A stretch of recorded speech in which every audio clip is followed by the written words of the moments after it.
Dynamic delays or ducking delays. What is it and how do we do it?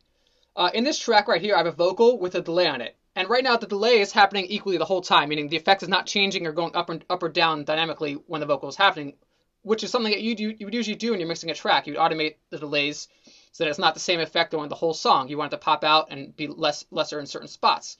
I'm going to play what it sounds like right now. Light up the dark spaces. So as you can hear, the effect is kind of happening the whole time, and it kind of pushes the vocal back and makes it kind of really affected and heavy. It's not, not too attractive to my ears anyway. So what I'd like to do is have when the vocal's singing, having not too much delay, and then in the gap here, when the vocals is kind of, not singing, I'd like the effect to pop up and add more excitement to the track. So the way we do this is we're going to add a compressor after our delay and then sidechain it, and I'm going to show you how. So right here on this track, I'm using bus 1 and bus 2. You can use any bus you have available.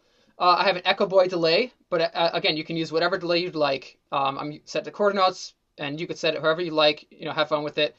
And then there's a compressor after it. I'm using a stock added one for all you guys who use Pro Tools, but you can use any compressor that offers a sidechain function.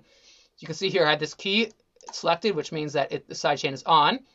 And now I'm sending that key to a bus 3, which is my next one that was open. And that is sent to my vocal track. See bus 3, I'm going to turn it back on. The fader is all the way up and set to pre-fader selected. And what that does is that it's only going to listen to the actual track of the actual volume of the track and not the volume of the fader.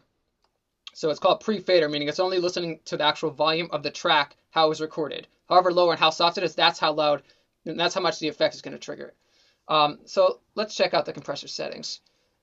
If you want this kind of ducking effect, you're going to have to put the threshold pretty low. And I'll just play it, so I think it'll make more sense if you hear it. Light up the dark spaces. So as you heard over here now, with the threshold all the way down like that, you can hear a drop of delay when the vocal's going, but as soon as it ends, the effect pops way up. And now if I bring the threshold and bring it all the way back up, it'll sound kind of like how it was originally. Light up the dark spaces. So right now, even though it's sidechained, it's not actually doing anything because the threshold is not down and it's not ducking. So let's bring it all the way back down to the extreme and play it again. Light up the dark spaces.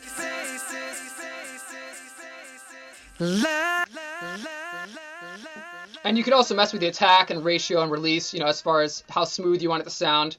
But the basic setting for that is threshold. Past that, you could even do some more wacky effects if you'd like, since it is sidechained, so it'll be very clean effects, only happening after the vocal. Let's mess around with the filter gate for a sec. Light up the dark spaces. And that's just an idea for you guys to mess around with. You can see the possibilities are pretty endless. But again, that's the kind of effect, filter gate, whereas I probably wouldn't put that on a bus without automating it first. So by doing this, you can try out things really quickly and see if they even work, for your track and if they make it more attractive for the listener. Thanks for watching.